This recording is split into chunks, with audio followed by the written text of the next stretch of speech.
bá mi nà ọmọ mi kó lè dẹnu ọlọ́mọ ṣe ló dìjà sílẹ̀ bárùn ìyàwó mi kó lè dẹnu níyàwó ṣe ló ń dọ̀tẹ̀ àìtètè bọ́ra ló máa ń dájà sílẹ̀ ọmọdẹ̀rú ẹ̀ fún mi pa mí sílé mi kó dákun má pa mí ta jẹ́ ń ṣàpọ̀n mọ́ mi káàkáà jẹ́ kí n yà aláì bó ṣe lọ nìyẹn.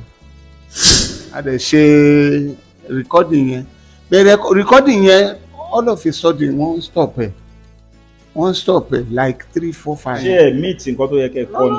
no àwọn tó wà ń bẹ̀ ń gbà yẹn wọn ò fẹ́ kí voice yẹn tó wọ́n rí pé clearance ó clear jura wọn lọ.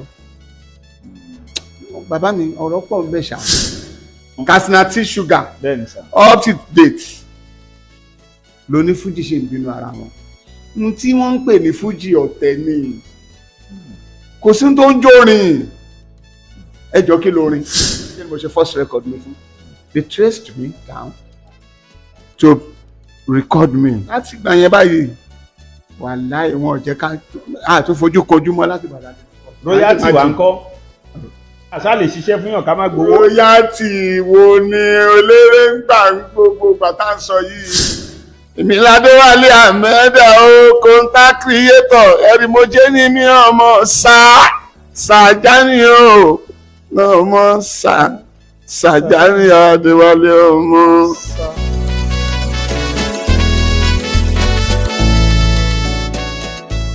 Wọ́n ní music is the food of love. Let's play it on. But research tèmi wá ṣe nípa àwọn olórin pọ̀ o ṣùgbọ́n àwọn tí wọ́n bá mọ̀ ni wọ́n máa mọ̀. Ṣùgbọ́n àwọn kan wà tán ti ń jàjà fún orin tipẹ́tipẹ́ olórin kan ni ó tún wà pẹ̀lú wa lónìí. Adewale Ahmed lèmi ń jẹ́ o Konta creator mi student Fuji alamẹ́dà mẹ́kóríyọ̀ mi ti gbogbo wa. Ní ọ̀rọ̀ ọmọ náà ní ìlú àbá náà Adewale sọmọ náà ní ìlú àbá gbogbo wọn náà ti rọgbẹ ní ìlú àbá ẹjẹ àfi síbẹ̀ bẹ́ẹ̀. nasa ilé ìsúkú yàtọ̀ kí wàá lórúkọ yín gangan báyìí. Adewale student Fuji Konta. Adewale student Fuji Konta. Kọ́lẹ̀ yín bẹ̀rẹ̀ iṣẹ́ Fuji sá. Nǹkan tó jẹ́ kí n máa jẹ́ student Fuji náà ni mo wà ní school tí mo ti ń organize ara mi láti máa kọrin. Then because my parents are not ready to support me as a musician. Pẹ́tẹ́ sọ bí Fuji ṣe rí nígbà yẹn àwọn tẹ́jọ́ bẹ̀rẹ̀ ta lè sọ pé ẹjọ́ jẹ́ irọ́.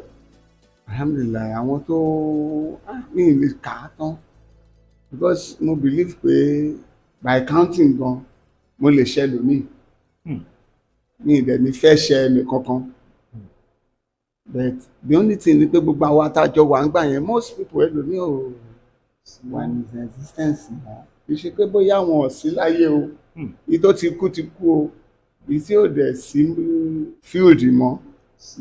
Àwọn bulletin play. Gàrígà ni mo ti gbé gbogbo ìgbà yẹn kò tí ì sí à ń ṣe jump gbogbo ìgbà yẹn àwọn oníkíná ti ń pè àwọn eléré tán bá ti ní irinṣẹ́ ìgbà náà máa ń kó irinṣẹ́ fún wa wọ́n á kó fún wa pé ká kó sọ́dọ̀ pé tá a bá kó sọ́dọ̀ wọ́n á máa gbà wọ́n. Níjọ́ tẹ́mi bẹ̀rẹ̀ rẹ̀ àṣà ẹnìkan bímọ nínú ilé yẹn ẹni tó bímọ nínú ilé yẹn ó láti wá allege mi pé mo gbọ́dọ̀ play phone. Then that was how I started my stage show. Láti ìgbà yẹn kẹ̀dẹ̀ ìtọ́lọ́ dẹ̀ ti ṣílẹ̀kùn bẹ́ẹ̀ everything lọ ni. 1975 tẹ́lẹ̀ bẹ̀rẹ̀ yẹn ó máa láwọn experience kan àbí méjì. I have a lot of experience. Bí nǹkan ṣe rí gbogbo ẹ̀ náà ẹ jẹ́ ká. Ọ̀gá mi I have a lot of experiences.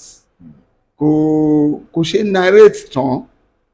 Àwọn míì wà tí mo ti máa ti fọkàn fọ̀gò tí mo believe pé eléyìí is not my portion.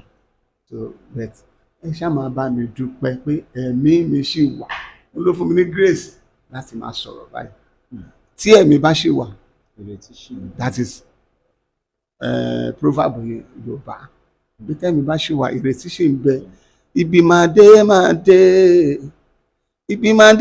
dé bẹ̀ o báyé ń gbógun bọ́ máa dámọ̀ bá ń dìtẹ̀ ibi máa dé bẹ̀ o àmì o. ṣé wá láǹfààní àti ṣe rẹ́kọ̀dù rárá? Alhamdulillah, mo ṣe rẹ́kọ̀dù mẹ́fà to my record, yeah. Mo ṣe Shake Your Body. Shake Your Body kẹ̀. Yeah, it's my record. Adewale Konta. Yeah. Shake Your Body. Yeah. All those to tap yẹn, wọ́n tap current lọ́wọ́ mi yẹn. Wọ́n múná látọ̀dọ̀ yín ni. Wọ́n múná ni. Because generator ni mo jẹ́ ń gbà yẹn fún everybody. Tẹ́ ń ṣe generator transformer ni. Transformer, thank you. Wọ́n wá mú wáyà wọlé. Yeah. The Shake Your Body is my first record. Because nígbà tí ó yẹ kí n ti ṣe record rẹpẹtẹ sẹ́yìn, but delay one way or the other ó occur. Tí mi tiẹ̀ lè narrate gbogbo àwọn issues mú sọ náà nìyẹn. Delays here and there. Mo ti bẹ̀rẹ̀ record láti máa record ní ọ̀dọ̀ underground lọ́dọ̀ Olúmọ record ní Fágbà ní ọ̀nà Ìṣàgá. I recorded there almost 4-5 times. They knock it out, they nullify it. Then Alhaji Kollington wá bá mi pé kí mi wá ṣe record sí label. No. Ẹni tó ti introduce mi síbẹ̀ yẹn wọ́n ń pè ní Social Barrister. Social Barrister. Yeah. Ṣàgégi kọ́ là ń wà. Òun ni manager Kollington gbà yẹn. Bó ní Social Barrister yẹn wà. Social Barrister ó wà ní Agége. So òun ló pè mí lọ sí ọ̀dọ̀ Olúmọ ó wá bá mi ń lé mi. Òun gbà tán dẹ̀ mú mi débẹ̀ a dẹ̀ ṣe recording yẹn. Bẹ̀rẹ̀ recording yẹn all of a sudden wọ́n stop ẹ̀ like 3, 4, 5. Àti mo dẹ̀ rò pé Kollington gan pè mí pé kí n wá ṣe record London. Yẹn máa social yẹn. Ṣé ẹ̀ meet nǹkan tó yẹ kẹ́ kọ́ ni? Ọ̀tẹ̀ ló ń jẹ́ kó máa break. Pété lè bá lọ jáde ó máa fẹ́ sí eléyìí. Okay, ó ti yé mi. Shake Your Body yẹn. I wanna only Konta creator Shake Your Body. Àìtọ́mọ̀ràn níṣẹ́ rárá ọmọlá kára pé kájíjọ jẹ́ o. Bámi nà ọmọ mi kó lè bẹnu ọlọ́mọ ṣe ló dìjà sílẹ̀ o. Bárùn ìyàwó mi kó lè bẹnu níyàwó ṣe ló ń dọ̀tẹ̀. Àìtètè bọ́ra ló máa ń dájà sílẹ̀ ọmọdẹ̀rú ẹ̀ fún mi. Ṣóni yín ni. Pa mí sílé mi kó dákun má pa mí ta. Jẹ́ ń ṣápọ́n mọ́ mi káàkáà. Jẹ́ kí n yà aláì bó ṣe lọ nìyẹn. Wálé Konta. Ó náà ni ẹyẹ méjì ò ń jàṣà. Wọ́n ní fẹ́ lomi ṣe mí. Pọ́pọ́ kí n yà pàpà. Kí ló ń jẹ́ yàpópó yàpàpà yẹn? Ó ti yé gbogbo wa. Yàpópó yàpàpà.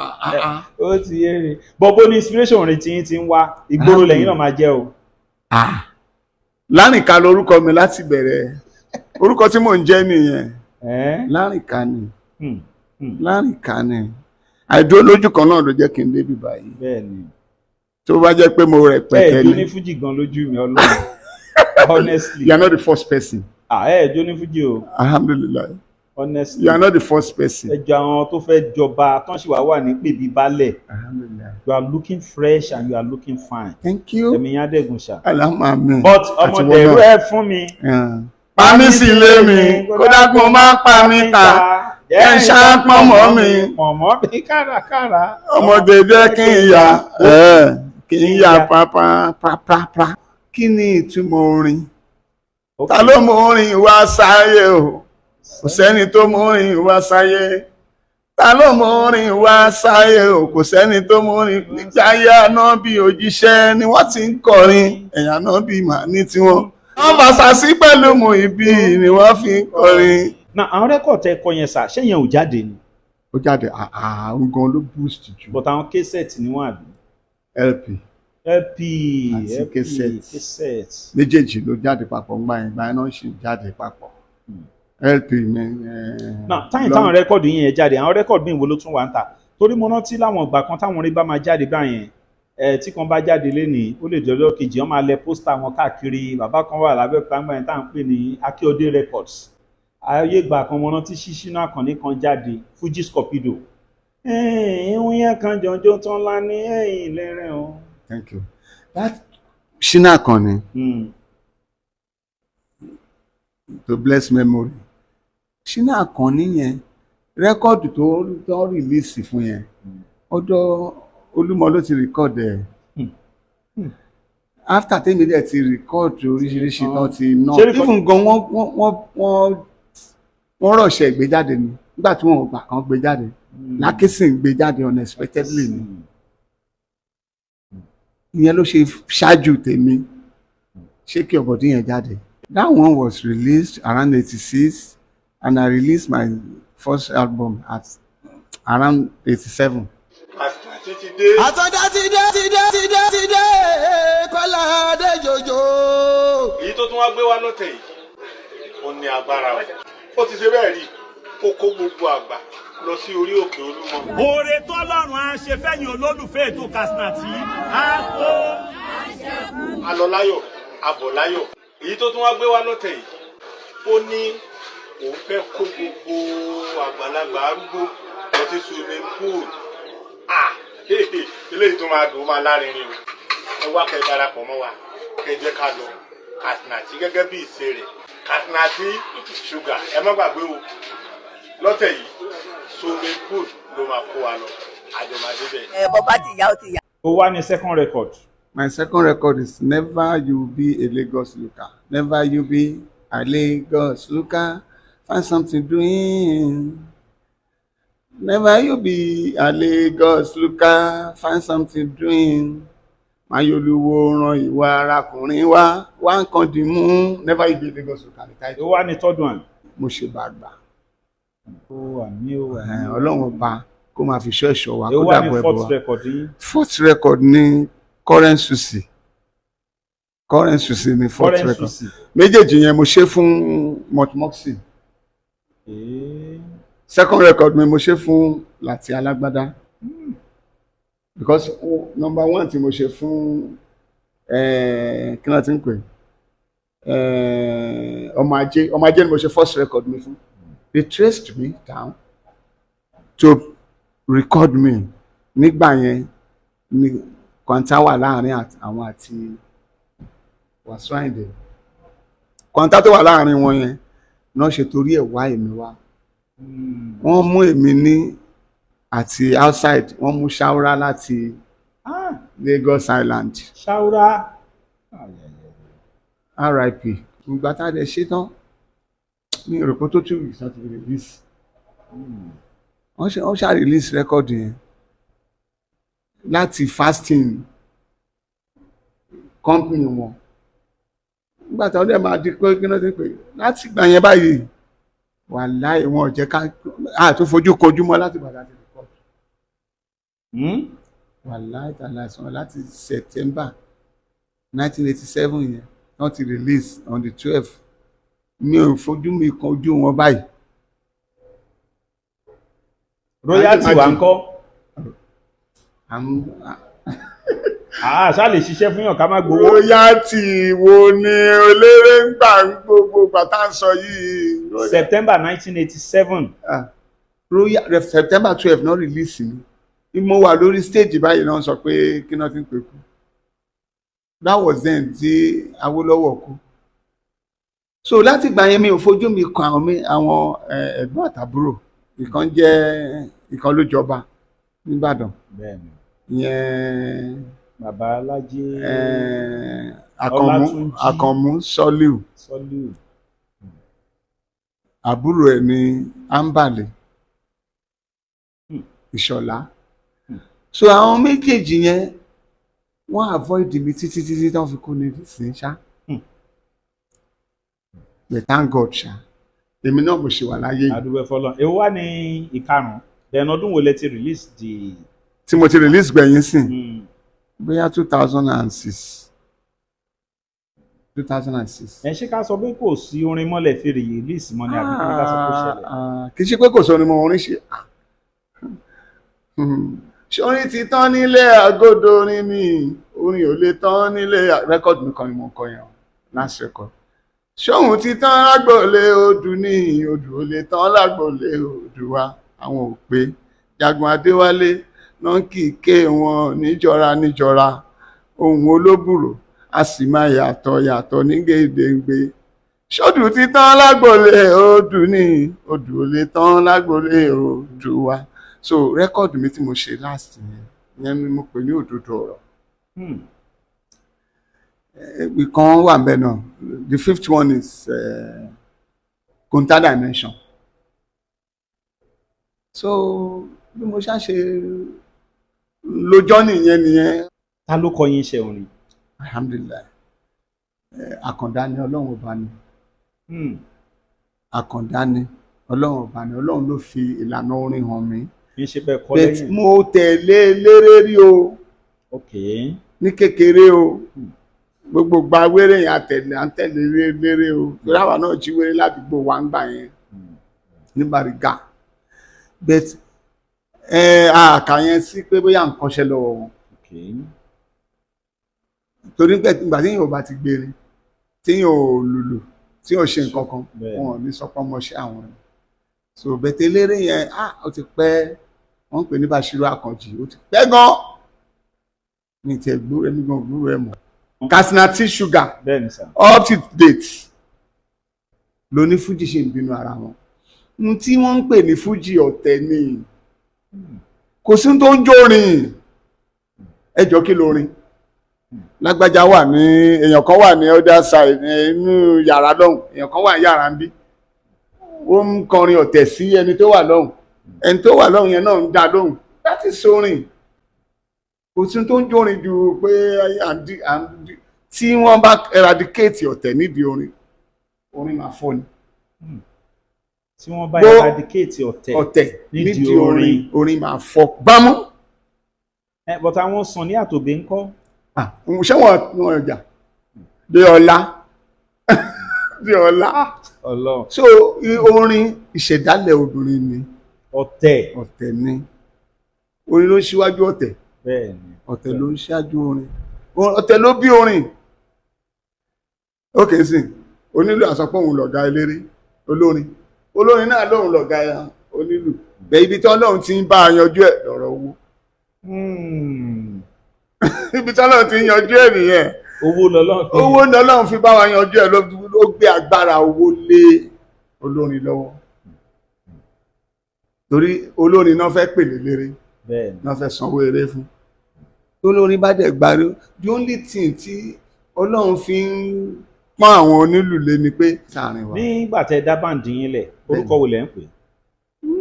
Mo kàn jẹ́ Adewale Àyìndé Ṣẹ̀ǹṣẹ́mà. Èmi ọ̀rọ̀ ọmọ náà nínú àbá náà Adéwálé. Sọmọ náà nínú àbá. Gbogbo wọn náà ti rọgbẹ nínú àbá náà. Nídìí Fújì lénìí, Alhaji Àgbà ni number 1. Ọlọ́run dẹlẹ̀ fún bàbá. Agbájélọlá Bàùsátì. Agbájélọlá Dẹ̀dẹ̀ Ẹ̀gbò. Àyìndé Síkírù Àyìndé o, Àyìndé Síkírù Àyìndé o, Agbájélọlá Barrister ló ní Fújì yìí o, òun ló ní Fújì tá à ń kọ. Àwa tá à ń jàǹfààní ẹ̀ lénìí, àmọ̀rírì ẹ̀ o. Àjọṣepọ̀ ló wà láàrin èèyàn àti Gbénga Adébóyè. Thank you. He was then my close pal, close friend. Ẹnìkan náà wà tó ń pè ní Abi Fagbọ̀rọ̀. Àwa mẹ́tẹ̀ẹ̀ta yẹn. Ẹni tó sì kẹrin wa ni Ọpẹ́yẹmí Fájẹ́milẹ́yìn. Akọ̀rọ̀ wọ̀ sí. Both of us are moving from one place to another. Then gbogbo àná làjọ ń rọ̀ fún ẹ̀ káàkiri ń gbà ẹ̀ ṣá. Bẹ́ẹ̀ kọ́lọ́n kó ṣàforíjì fẹ́ni tó ti kú. Ọmọlúbàrígà àwa la ní. Àìpẹ̀kàtà lọ́wọ́ Àkìtì Àyìndé. Mi ò rírú Ọlọ́run o.